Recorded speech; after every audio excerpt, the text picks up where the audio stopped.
શહેરના કલાલી બીલ ગામ નજીક આવેલી બીલ કેનાલ રોડ પર કેનાલમાંથી પાણી લીકેજ થવાના કારણે ગંભીર સમસ્યા સર્જાઈ છે। કેનાલનું પાણી રોડ પર વહેતા રસ્તો તૂટી ગયો છે, તેમજ રોડ ઉપર સતત પાણી ભરાઈ રહેતા વાહન ચાલકો અને સ્થાનિક રહેવાસીઓને ભારે મુશ્કેલીનો સામનો કરવો પડી રહ્યો છે। ખાસ કરીને બેવડા વાહન ચાલકો અને પદયાત્રીઓ માટે આ માર્ગ અત્યંત જોખમી બની ગયો છે।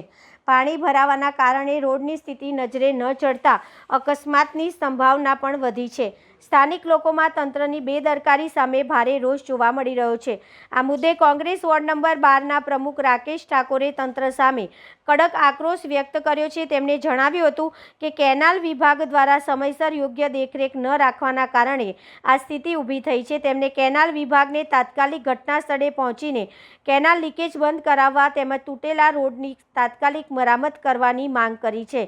રાકેશ ઠાકોરે ચેતવણી આપતા જણાવ્યું હતું કે જો વહેલી તકે સમસ્યાનો ઉકેલ લાવવામાં નહીં આવે તો આવનારા દિવસોમાં કોઈ ગંભીર અકસ્માત સર્જાઈ શકે છે, તેના માટે સંપૂર્ણ જવાબદારી તંત્રની રહેશે।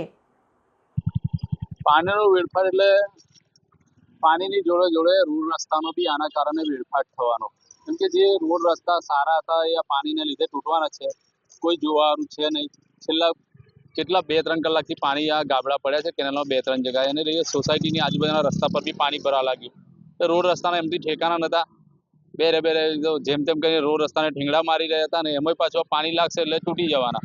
કોઈ જવાબદારી જેવું કોઈ વ્યક્તિ કોઈ જોવાનું છે નહીં। અહીંયા સ્થાનિકોનો ફોન આવ્યો મને, એટલે હું અહીંયા આવી ગયો અને જોઈ લીધું કે અહીંયા લીકેજ થયું। કેનાલ ડિપાર્ટમેન્ટને કહેવા માંગુ છું વહેલી તકે આવીને આ ગાબડાઓ રિપેર કરે તો નહીં તો લોકો સોસાયટીના ઘરો સુધી પાણીનો રેલો જવાનો છે, એના કારણે લોકોને આવવા જવામાં તકલીફ પડી છે। ખાસ કરીને બહેનોને તકલીફ પડી રહી છે। એ અત્યારે સવારમાં સ્કૂલમાં મેકવા જવાનું, છોકરા નાના બાળકોને લઈને, એટલે એ તકલીફ પડી। જો કોઈ પડશે તો કોઈ કેનાલ વિભાગ અહીંયા આવવાનું નથી, એમના ઘરના પૈસાથી દવાખાને જવાનું થશે। ને આ રોડ રસ્તા એટલા ખરાબ હાલતમાં છે, અને ઉપરથી આ પાણી ભરાય એટલે શું કહેવાનું। કોર્પોરેશનને તો કોઈ પડેલી જ નથી, અને ઉપરથી આ નવું એક કેનાલ ડિપાર્ટમેન્ટના ગાબડા એટલે રોડ રસ્તા પર પાણી ભરાઈ ગયું। સ્થાનિક નેતાગીરીમાં કશું છે દમ છે નહીં અમારે ત્યાં। વોર્ડ નંબર 12ની હાલત ખરાબ છે, આખા રોડ પર આખા વિસ્તારમાં જ્યાં ત્યાં ખાડા ખોદેલા છે, અને હવે આ નવા ખાડા પડશે। એ વહેલી તકે કેનાલ ડિપાર્ટમેન્ટ આવે ને આ સમસ્યાનું નિવારણ લાવે।